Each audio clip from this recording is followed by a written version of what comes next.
Hi, my name is J.D. Bennett.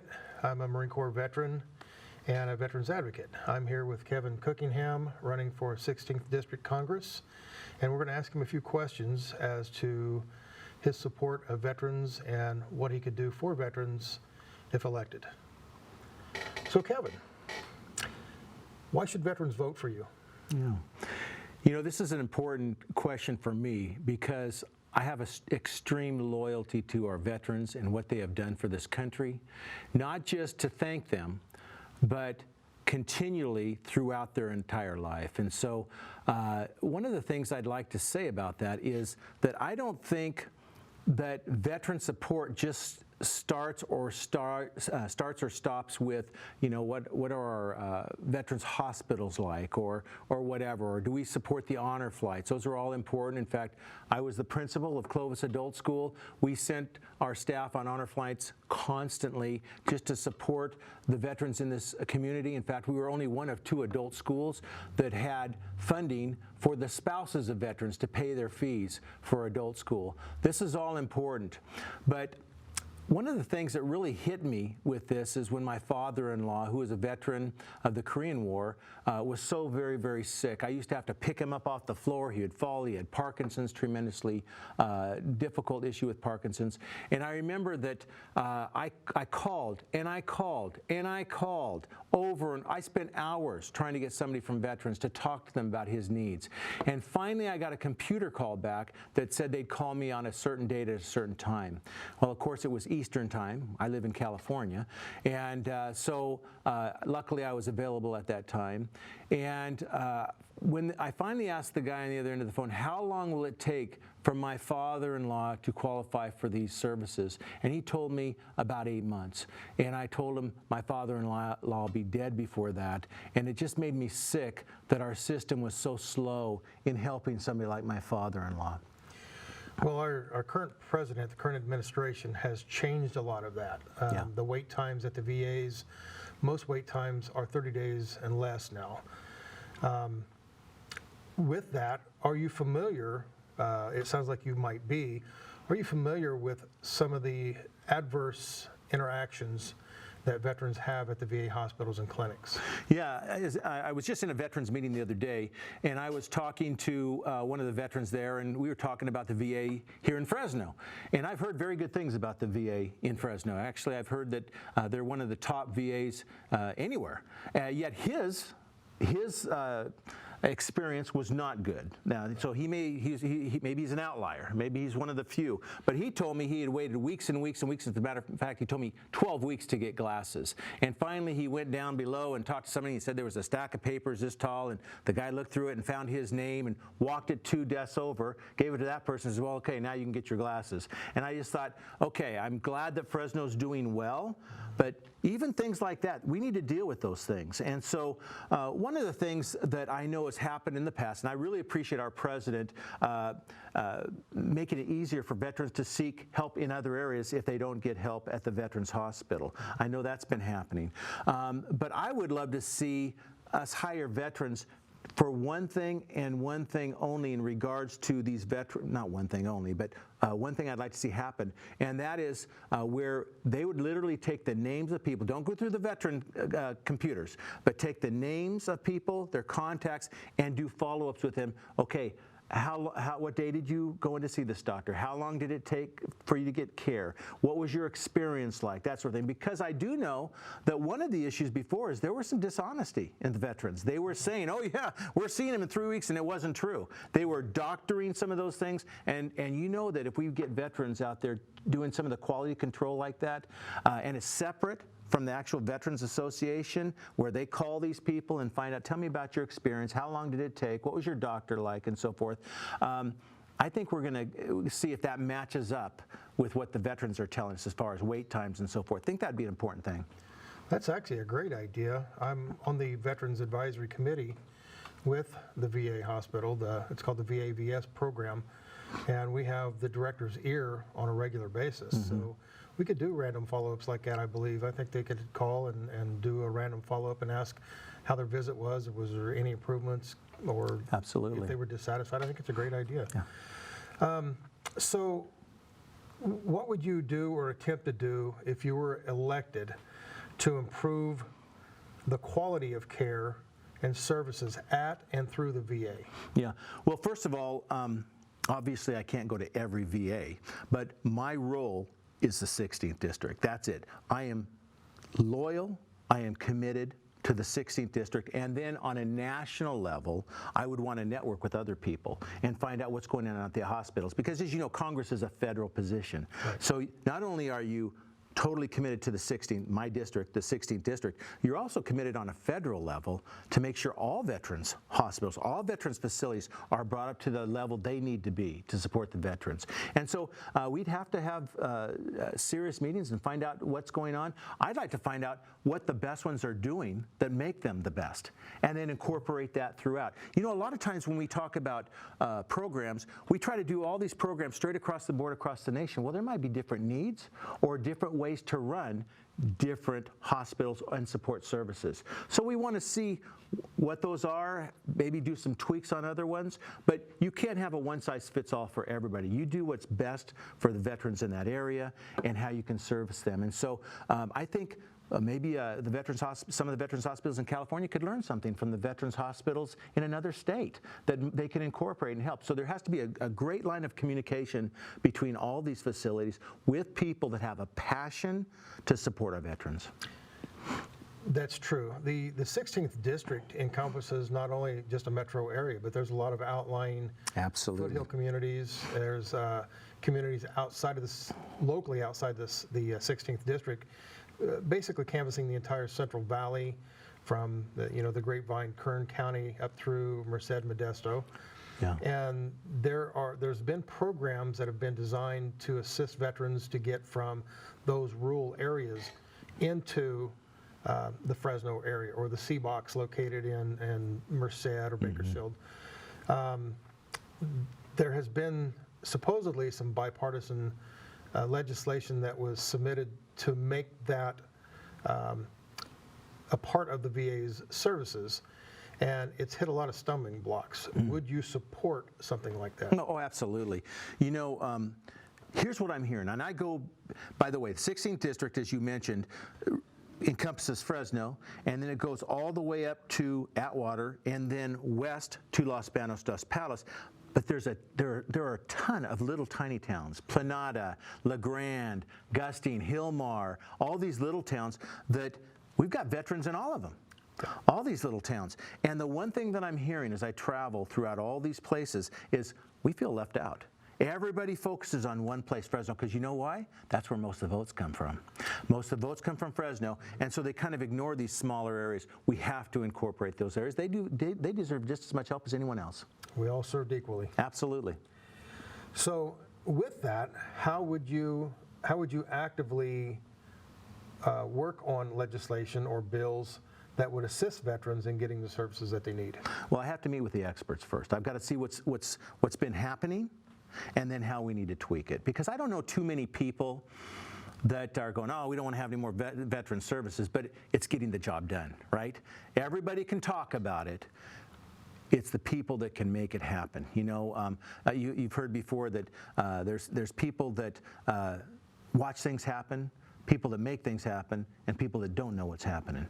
And we need to be people that talk to the experts that have been around, they know the subject inside and out, because I can't know everything. There's no way a congressman can, there's just so much. So you've got to trust certain people. There are certain people I trust on water.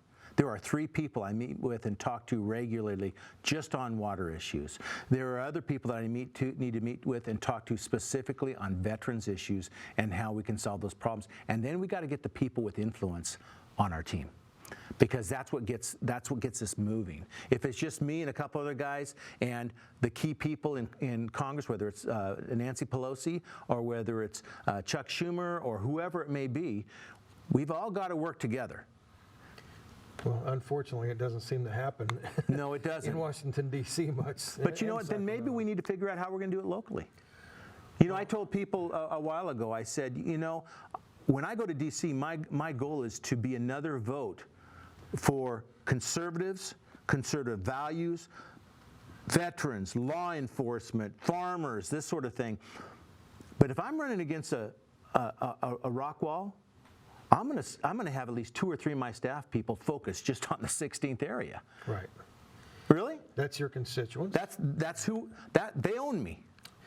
Well, and one of the things that we've tried to get some of these elected politicians and elected officials to understand is it doesn't matter what ticket you run on, whether you're Republican, Democrat, Independent.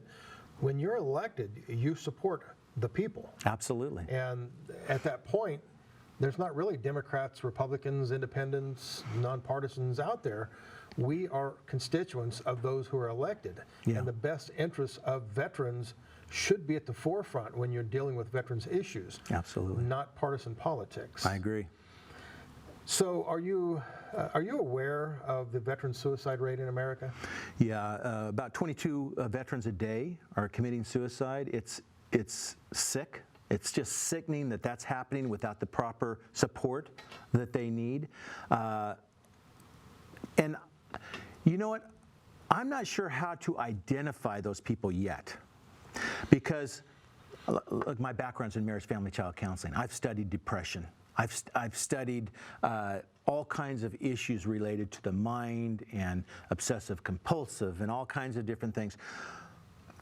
But definitely people need to be identified in one way or another with people. I don't keep care if people are going from home to home and visiting, just getting a feel for people, providing some support through churches, providing support. You know, sometimes we just don't know what we don't know. And there's people out there that are hurting, and we have no idea they're hurting. And I've had people in my life. I had a teacher friend of mine whose son killed himself. No note, no nothing, no sign. Nobody knew. So when you talk about 22 people a day that are veterans killing themselves, we got to start identifying these people. How we do it is the big question. Well, there's a lot of programs that have been designed to identify veterans in crisis. The VA actually has a veterans crisis line. There's numerous veterans crisis lines out there that can get them to that. And there's also speculation that 22 a day might be low due to the fact that when law enforcement goes out and does their investigation of the crime scene, whether it's self-inflicted by gun, you know, that's good for the veteran's family, because normally insurance doesn't pay on a suicide, and if it's deemed as an accidental death, then the family gets benefits. With the fact that veterans, not all veterans are identified as suicidal, and it's identified as accidental sometimes, those numbers we feel are a little bit smaller than what they actually should be. My question would be, and I'm not asking you this necessarily, but what I would want to get said in my mind is I know about these programs. I know about there's places they can call, there's all kinds of different things, but how are 22 a day or more getting through the system and not getting help? Or is it that they're getting help but it didn't work? The help was ineffective? Or is it that nobody knew that they needed help? I don't know the answer to that. So I would love to do some background work and find out, is the word out there about the ways the veterans are trying to, the Veterans Administration and the government's trying to help these people? How are they falling through the cracks? Over 40% of veterans who commit suicide have actually had contact with the VA. Okay. So 60% no contact. There's either 60% are the ones with either no contact or they've made contact and it's assisting them. It's helping them in a positive manner. Okay. That over 45% that have sought help and have followed through with committing suicide, our numbers, they're alarming. So with that many committing suicide, the 22 a day, that kind of goes to promote the 22 a day is likely to be more than that. So those numbers, although alarming, I don't think they're that accurate, and might even be more alarming than what the average person would think they are. But do you feel I know I'm the one being interviewed, but I'm just, do you feel that the VA is effective with these people once they've made the contact, or do they need to change what they're doing? That's what I'm trying to figure out. There's the VA's doing a lot Okay. to help prevent. They have the suicide prevention programs, the suicide awareness programs. We actually have, just out of the Fresno area, we have a mental and spiritual health summit every year. It gives nonprofit organizations the ability to go listen what's going on, because veterans don't always just reach out to the VA. They reach out to nonprofit organizations. Absolutely. They reach out to, churches. Rescue mission. Rescue missions, nonprofits like Teen Challenge. I run a nonprofit out locally, and I've had veterans reach out to our organization. We don't specifically deal with suicides, but I have the resources to get them the help, and I think that's partially what we need to be doing through the VA, is making sure that we're going above and beyond what we're doing. Absolutely. Not just trying to have an awareness or preventive program, but to actively be out there seeking veterans who maybe don't reach out for help. See, I see my role is seeing this and then not just knowing about it, how do we tweak it to make it more effective, period. Because, I'm not going to have the same knowledge as the incumbent that's had maybe 41 years in politics, but I'll tell you what I am committed to, and that is this, that I'm a person with my personality type. I'm not a maintainer. I have to see things move from here to here.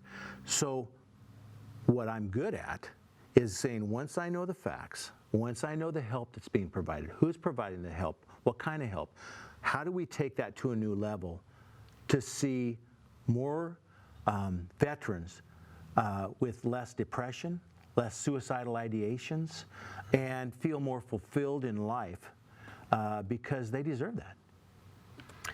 So currently, our current administration has asked for an increase in the VA budget. The president's asking for $239 billion. That's about a 19% upgrade from the previous budget. But only a small portion of that goes to the suicide awareness and suicide prevention programs. Would you, as an elected official representing the veterans of the Valley, of the 16th District and beyond, would you be willing to research a little more of that and convince your colleagues in Congress and the President that there needs to be a specific amount set for dealing with veteran suicide? Yeah, here's the thing. The key thing you said is do the research. The answer for so many people, and I come from an education background, the answer for education is give them more money, give them more money. Well, I know schools that are very low economic schools that are doing very well, right? Schools that get very little ADA doing better than schools that get a lot of ADA. So the research is the key thing, because I would want to look at the whole budget and then say, okay, if we add another $20 billion to help with the suicide rate, what does that mean? Tell me what that means. Are you just making some more jobs for some more administrators, or are you truly going to make it work? So if you're asking me, are you going to okay billions more for that, I would say, if it makes sense. If I research it and I know it's going to have an effect and save lives, absolutely. If I think it's going to be another bureaucracy that doesn't help our veterans, no. Let's make it work. There's working with the VA Volunteer Services, the VAVS program. I'm privy to monthly meetings with the director.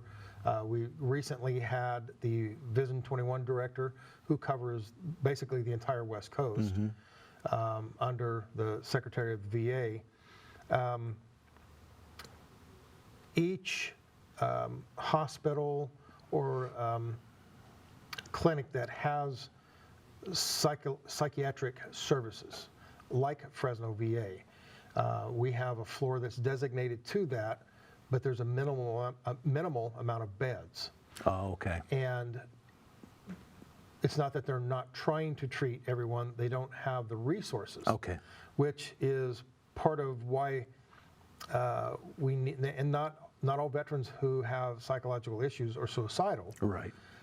But that's a large part of the problem. And so what veterans are looking for and asking for is more money designated to psychological services, psychiatric services that can be really poured into more research and finding out why is our veterans that are coming back from Iraq and Afghanistan, and that's largely the number. There's still Vietnam veterans and older Korean War veterans who are committing suicide because of health issues. But we have a lot of the suicides that are going on now are it's demonized suicide, and I mean demons within the veterans themselves. And we're not convinced that enough research is being done, and not enough funds are being put in to making sure that those numbers come down. Yeah. Well, if it's an issue where we need more beds, we need more areas where we can have people come in for help, that there's not enough, that's one thing. But to just say we're going to start more programs that are unproven programs, that's another thing. I'd want to say, okay, is this really going to help our vets? Again, throwing money towards something, unless I know, if you tell me, and I have to trust people, I have to trust people like you that are point men to knowing what's going on. If you tell me and come to me and say, Kevin, we're short, we could easily have 30 more people getting help here. Piece of cake. I get that. But if you came to me and said, hey, we just want to increase the budget by $2 million here, and you don't know what it's for, that's a different thing, right? Right. And so I have to have people like you that I trust, and I trust you because you've been there. You know what it's, I don't mean you've been in the, but you know what I'm talking about, right? You've seen what's going on, and you could come to me with an honest assessment and say, Kevin, I'm telling you right now, there are 30 people waiting to get in and have some residential treatment with veterans. Okay. I guarantee you there's that many and more. Yeah, I would think so. Unfortunately, like I was saying, the budget a lot of times doesn't allow for it. It doesn't allow for the bed space. We've made tremendous, remarkable improvements at the local VA.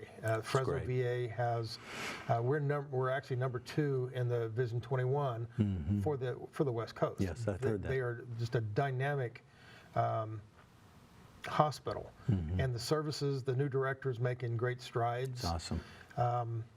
I think what we're looking for more than anything is to have a person sitting in Washington, D.C. who is willing to go that extra mile for the men and women who have served to protect the Constitution, so that individuals like yourself can be elected in a free society. Yeah, absolutely. A free democratic society, a republic where inalienable rights are God-given and not dictated by politicians in Washington, D.C. and Sacramento and places like that. Would you be willing, with that said, would you be willing to pledge to our veterans in your service area, the 16th District, that you would give 100% to the veterans and focus on issues that are prevalent and relevant to veterans, that they can trust and hold you accountable to that? Absolutely, absolutely. And I will tell you this, the term for a House of Representatives is 2 years. It's not going to take me 10 years. It's not going to take me 20 years. They will know who I am after 2 years. It might take 4. It takes a little bit for people to know you and to get the wheels moving and things like that. But I will tell you this, if I don't see progress with veterans in 2 years, they'll know. I'll tell them. Look, I'm not in here I could be retired right now relaxing. I'm in here for one reason. I have a tremendous loyalty to this district and to this valley, and a tremendous loyalty to this country. And it scares me that this country is moving to the left towards socialism, and that's one thing I want to deal with. I want to deal with jobs in this area. We're 16.9 unemployment and 3.5 across the nation, but 16.9 unemployment here. And the veterans, we may be one of the top 2 here in this area. I want to be number 1. And so you will know, because I would be working directly with you and other people that are experts. If I'm not doing what you think I should be doing after one term, you get back on air and you tell him he didn't do what he said he was going to do. You'll hear from the veterans if you don't. Oh, I know I will, and I should. Veterans are very boisterous, Yes. And very outspoken. Absolutely. Especially when it comes to dealing with veterans issues. We have families, we use Valley Water, we use Valley Services, and that's all important. But the veterans issues are specific, just like child issues are specific, elderly issues are specific. And people ask me, what do I do outside of the veterans arena, basically, being a veterans advocate? And I tell them I don't do much. I focus on veterans advocacy because that's the passion that I feel has been laid on my heart. Absolutely. There's people out there that focus on children, elderly, homelessness, and stuff like that. I look to continue working with veterans, for veterans, and I would love to have a representative in Congress, in Washington, D.C., with an open ears, and is willing to take that extra step, that lengthy stride to make sure that our veterans are taken care of after they've served our country honorably and deserve every penny, every service that they get. Absolutely. And you will get that with me. And the other thing that you get with me is I believe I'm aligned with most veterans as far as Second Amendment protections, realizing that government isn't the answer to everything, that government's here to help but not to own us, right? Religious freedom. I believe that the work ethic. There are so many things that I believe I'm aligned to with most veterans. Paying too much in taxes. That we don't need to pay more in taxes. We've got a lot of taxes we're paying already, thank you. Absolutely. And so I believe I'm aligned with most veterans, and at least I know a gazillion, and we're very much aligned politically. And so they're not going to get the support that they need at the Veterans Administration, all Veterans Services and so forth, but they will have somebody that's aligned with them politically, philosophically, and morally. Well, every veteran takes an oath. They raise their right hand, and when they swear in initially, and every time they promote, and they raise their right hand, and they swear to uphold and defend the Constitution of the United States of America. Yep. I took that oath 6 times in the military. I took that oath 3 times in law enforcement. And it's near and dear to my heart, and there's a lot of controversy out there. I don't know how or why, but there's a lot of controversy on the Constitution. As an elected official, they take that similar oath to protect and defend that Constitution. Yet we have elected officials, people that we have elected to be in Congress to represent us, who treat the Constitution like a piece of paper that they would stick in a binder and put in a drawer. Yeah. We want representation in Washington, D.C., that when you raise your right hand and swear to defend that Constitution, that's not just an oath that they take, but a promise from the heart that you're going to do what you say you're going to do and what we've defended. Absolutely. And I would, I'd like to see elected officials in Washington, D.C. upholding that. I agree. Thank you for your time. Thank you so much, JD. Appreciate it. All right. Thank you very much. Have a good evening. You as well.